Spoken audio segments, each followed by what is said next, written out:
Hello YouTube, 6-Speed Dakota here with some Mariner maintenance today. Just doing some work on my Bayliner 195.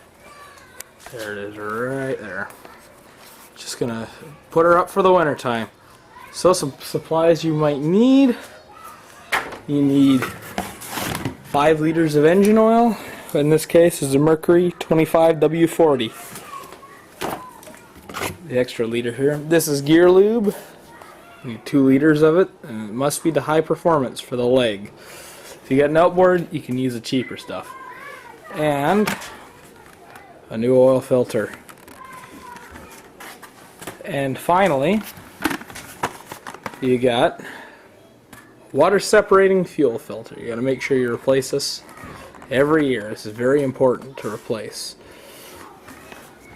Tools you're going to need for this job: you're going to need your ratchet with a spark plug wrench on it, just a handy dandy screwdriver, just a set of basic hand tools, oil filter wrench or oil filter pliers. These work very well for tight places. You know, a couple of crescent wrenches, just your basic stuff. And you're going to need a drain bin. It actually helps if you have 2. And finally, your trusty flush muffs. Now on top of that, you're going to need to add some fuel stabilizer on top of that. I've already done that. So let's get on with the show. Alright, so if you haven't already, your first step is to add some fuel stabilizer. I like the Stabil stuff. It's very good. And it comes with a little mixing tank right there on the top. You just squeeze it, and the fluid will come up the tube and into this little measuring thingy here. What you want to do is just read the directions on the back to how much dosage you want.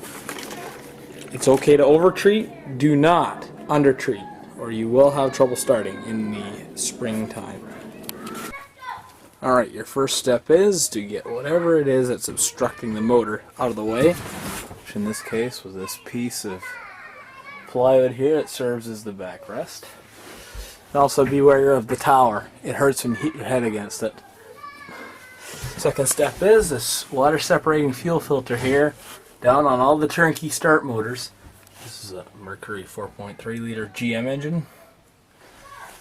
It's way down there.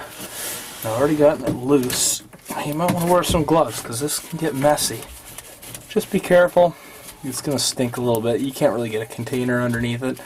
Just kind of loosen it off and let the fuel drain out of it.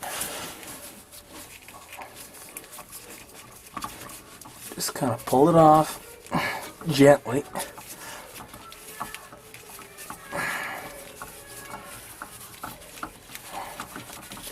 Got 500,000 threads on it. Alright, once it comes off, try to keep it upright. Switch hands here. Dear. And just kind of sneak it out around the back here.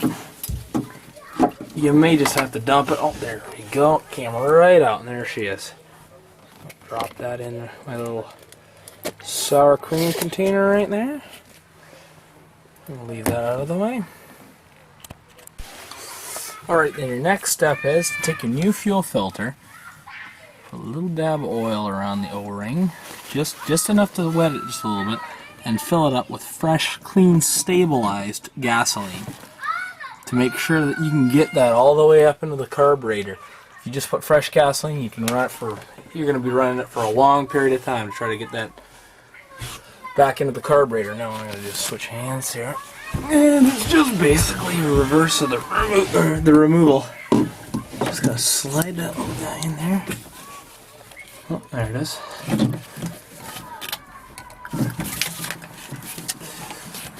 I think I'm going to need 2 hands for this. Alright, and there we go. She's back in. All you have to do is just hand tighten her up like a regular oil filter, and you're good to go to the next step. See that little blue thing right here? That's the block drain. Come back to that in a bit. Right now the next step is we're going to fire this motor up and let her run for a bit to get the engine all heated up. Now just a little brief stint on how these turnkey start motors work. The carburetor actually doesn't have a choke inside it. It's got a special primer. And there's a special solenoid right there on the back. That little thing there with the wire connector there. And that opens up and allows extra fuel to get down inside there. When the engine's cold, you'll hear a loud hissing noise. You'll hear it when I fire it up. This motor has an electric fuel pump, as you can probably see it right there, which pulls the fuel through here. So if you do not fill that filter up with fuel, you'll starve the pump and possibly burn it up. Alright, now that we have our muffs running, I actually have lukewarm water hooked up to this because it is November the 10th. I've just been so busy lately I couldn't put it away right away, so this will help warm the gear oil up a little bit and the motor warm up a little bit faster. So we're going to get up inside here. Oh, I've had the cover open for quite a while. I've lightened up all the fuel spill. Oop, there we go. Alrighty, it's time to let her fly. So, stick the key in here. Now, this is a turnkey start engine, however. These things don't like to start up right away, especially because it's been sitting since August. So what you want to do, oh, there we go, is you want to press in your fast idle screw, and I know they tell you not to, but you're going to pump the gas 1, 2, 3, 4, 5, 6 times. Alright, we're going to turn the key and watch her fire up. Ready?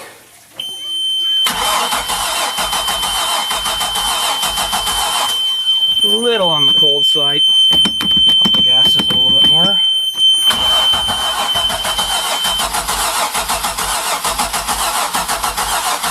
Come on. Alright, one more try.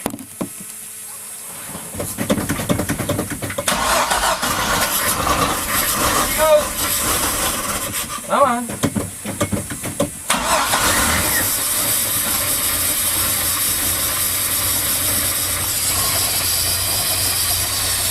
Alright, she's running. It's been sitting since August, so I'm surprised that it didn't really fire up right away.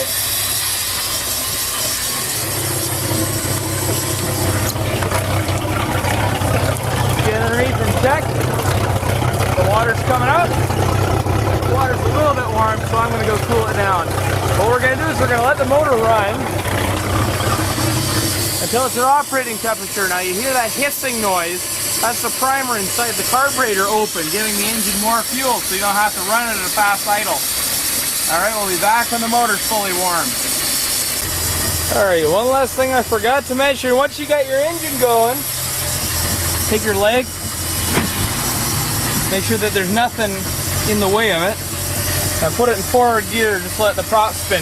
That'll heat up the gear oil just a little bit. Right now, for not running since August, she's running quite strong. Temperature hasn't really increased much. Yeah, alright, I'll just let her warm up for a bit until the cold start primer goes away and the temperature's up.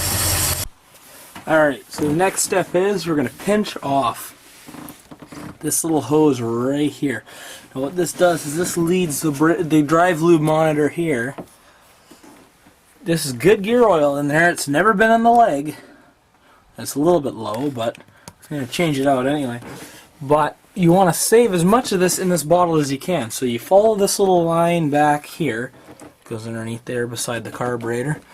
And right about there is a good spot. So I've taken it and pinched it off with my box grips. You don't need to pinch it real tight, but this will save you. You know, it's 14 bucks a bottle for the stuff. So save your money. You don't have to waste it all. Alright, next step, drain the gear lube. Alright, now what we're going to do is we're going to drain both the oils. So what we're going to start by doing is we're going to remove the drain plug for the boat itself from this oil drain tube. There we go, and then just set that aside. We'll take our 2 wrenches. Now, if you don't have a drain tube, you're going to have to get an oil suction pump and suck this out from the dipstick tube. You can get a little drill pump for, you know, 20, 30 bucks, or you can spend 100 bucks. There we go. And you can buy a good suction container that runs all basically on its own. You don't have to touch it once it's started. And I got one for my old boat. I don't need it for this one, obviously, but I thought it was great. I use it for everything, not just the boat. But this one, we're lucky enough to have an oil drain hose. And this stuff drains like molasses. So we're going to be here for a little while. For the leg, what you're going to do is there is 2 plugs. There's one right here. And there's one up here. This is the vent plug, this guy right there. Now, if I just take that out, all the oil in there is just going to come gushing out because that drive lube monitor is constantly filling it up to the top here. So what we're going to do is we're just going to take this and crack it loose just a little bit. There's not too many threads on it. This guy here, take this here and pull it out. Now this is probably gonna go everywhere. It doesn't like me very much. And so what's most likely gonna happen is it's either gonna come out of here or it's gonna drip down the fin and end up right there. So that's why I prefer to have 2 drain bins. There it goes. You maybe wonder why it's green. It's green because it's actually synthetic. It's very expensive. It's about $14.50 a liter, or a quart for all the US people. Now you can kind of hear it a little bit, kind of burbling from there. It's okay. It's starting to drip a little bit, so we'll do it just a hair. So you see how slowly they like to drain. So now we play the waiting game for these guys to drain. Now while you're waiting, you can change the oil filter, which is what we're going to do next. Also, good rule of thumb is to take all your life jackets, wetsuits, boarding, skiing equipment out of the boat so they don't end up all nice and green and fuzzy for the next season. They will mold in there. Don't ask me how I know. So you can either do that or you can change the filter. So on to the filter change. Now you won't be able to see it because it's really dark down there, but the oil filter is actually in behind that corrugated tube. So it's just like changing the oil on your car. Same thing with doing the fuel filter down there. It's ultimately just pull it off, put the new one on, put a little bit of oil around it. So I'm going to pull that off and show it to you when I got it out.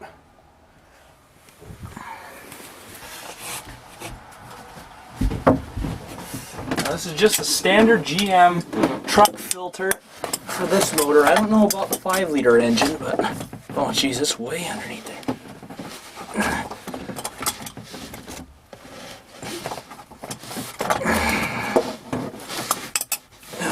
These are not fun to get off. The number for this filter, if you're going to get a Fram filter, is a 3980, and the one from Napa Auto Parts is 1036. This is a bit of pain. Alright, so once your gear oil has been draining for a little bit, go ahead and remove that top plug and make sure nothing comes out of it. And you can see how much faster it's draining now. It's draining really quick. Now, if your oil looks like this, you may have water in the drive. In this case, it's not. It's just because I have water dripping from the prop. I've double, triple checked it. So, yeah, and this is also from being frothed up while the engine was turning. But if it looks like very, very creamy looking, especially the brown oil, if it comes out looking like coffee with like a half mix of coffee and milk, then you're really in trouble. And there's most likely a seal inside here. You see this one guy right here. That's not likely the one that's gone wrong. The most likely ones are inside here with the prop seal, and then there's another one in here that runs the drive lube monitor. There's a little O-ring in there. Also, there's an O-ring in between these two halves of the drive that runs water up into this gimbal housing here, up in there. That could be going bad too, but in this case we're okay for now. Just continue on with the process here. So I've gotten the filter out. I'm just going to go put a new one back in. Alright, another little trick here. So you take your filter here, some of last year's oil here, same 2540. What you're going to do is you're going to take it and just, because the filter stands straight up and down, just fill your filter up here. Oh, no, oh, that's a little bit much. Probably can't see too well, but just maybe fill it till it's about 3/4 full. Don't fill it right full or you're going to have trouble getting in there, but this will just prevent the motor from stirring up too dry. Now what you're going to do, get some of this excess in there. Like that. Just take it and just smear some around the gasket surface like this. Now, I'm going to go install this guy again. Now what you want to do is the mating surface that this thing stands on, you're going to want to wipe the surface that the gasket rides on, just so that you can prevent the new one from leaking. Always double, triple check your oil filter here. Like any regular oil change, oh dear, I just knocked my plug in there, has a black gasket still on it. Because if you do not, that could mean trouble. If you go put another oil filter on and you double gasket the filter, you will end up with a massive oil leak, and yeah, you won't be a very happy camper. That guy is still trickling there slowly. This guy is running out. We're making our way here, so I'm going to go install the filter and be back in a second. Alright, now the oil is still draining slowly. It's maybe about halfway. I can still see the center and the bottom of the pan. This gear lube here is just dripping. You can see it kind of marching its way down the bottom of the fin there. It's pretty much empty. It doesn't really matter. You don't get all of it out as long as you get 95% of it. So what you're going to do is, I forgot to mention, you're going to need another tool, and it's one of these guys. This guy right here is a lubricant pump.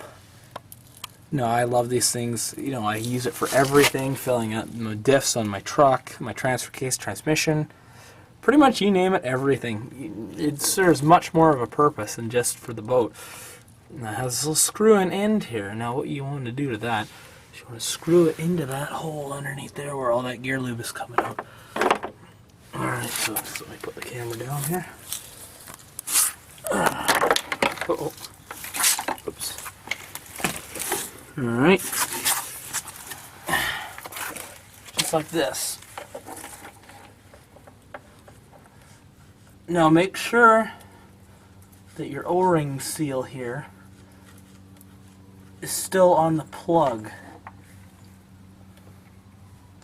This plug should have a magnet on the end of it as well. Make sure you wipe that guy off. So, right here, this little yellow O-ring here, make sure that that's still on there. If you don't have that on there, you can't find that, you're going to have to get new ones, because if you install it without it, you will end up with water in the gear casing, and your gear casing will not be happy. Also, this little guy here, wipe that magnet off as well. You want a happy gear casing. Make sure that guy's still on there. So once it's threaded all the way in, take your tube, stick that in the bottom of the pump. Now open your bottle of the high performance gear lube. You need to use the high performance, the yellow stuff, for stern drive legs. I also highly recommend it for outboards, just because if you do happen to get water contamination, there we go, the synthetic can sustain it better. It lubricates better, even though it does have water in it, which has two completely different molecular structures. Alright, now what you're going to do is just like use the soap dispenser in the kitchen. All you have to do is just pump it constantly. There we go. All you have to do is just pump it. You see it going in there, and just watch that hole there at the top until it comes out. Alright, so we're at the end of the first bottle here now. The leg should take more than a whole liter here. Not much. Oh, sorry, just give me a sec to get that in there. Shouldn't take much more than one. There's going to be still some left at the bottom of that other one, but yeah. Alright, and just keep it pumping. It should be actually very, very close if we just watch it. pumping away here. Oh, there it starts to come. You can just barely see it starting to ooze out. So what we're going to do is we're going to take one of our 2 plugs here, which is the one with the flat end on it, the one without the magnet, with the gasket on the end, that little neoprene seal. That is absolutely crucial that you remember to put that back in there. Alright, grab the screwdriver and tighten that guy up. Okay, now that means the leg is full of oil, but now you gotta pump it so that there's no air left in the drive lube and the rest of the drive. So what we're gonna do, we're gonna come over here and we're gonna pop off our vice grip here. And I gotta get in here. And to prevent an airlock in the system, I'm actually gonna open, or attempt to open. There we go. Your drive lube monitor here. So just put the cap somewhere where you remember it. The other trick is, especially to help the oil drain, is remember to take the oil cap off as well. So what we're going to do is we're going to pump the gear lube until it starts to actually rise up in here. So we'll pump it right to the operating range, if not a little bit above it. Because what's going to happen is that air is going to actually come out of here. It's going to get trapped in there no matter what. So it's still going to burp itself out. So adding a little bit more will prevent you from running low out on the water. And these ones here have an annoying, loud, high-pitched buzzer that goes off whenever your drive lube is too low. And believe me, you don't want to hear it. It goes off when your engine oil pressure is too low and when the engine temperature is too high. Usually you hear it when you turn the key on after it's been sitting before you start the engine up. Alright, I'll just give this a little bit, few more pumps here, and I'll come back to you in just a second. Okay, now you can see there that our drive lube is nice and full. It didn't take very long because we pinched off that line there. Now what we're going to do is we're going to throw the cap back on there. And now this is the fun part, is getting that there, is putting the plug back in there again. Trust me, it's a real pain and I don't really like doing it. Just gonna let this guy, that's probably good right there. Zoom out just a little bit.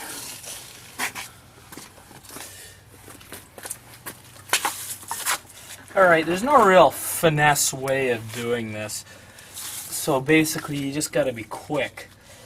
Now ensure you have your vent plug done up right here on the top. I forgot to mention, if you do not have a drive lube monitor, stop when the drive lubricant leaks out that vent hole. Because if you try to keep going with that, you are going to end up either blowing a drive seal, or what you could do, or what you're going to do, the pressure's going to build in there so great that you're just going to, and you pull this little line out from underneath it, it's just going to squirt everywhere and just make a big disgusting mess.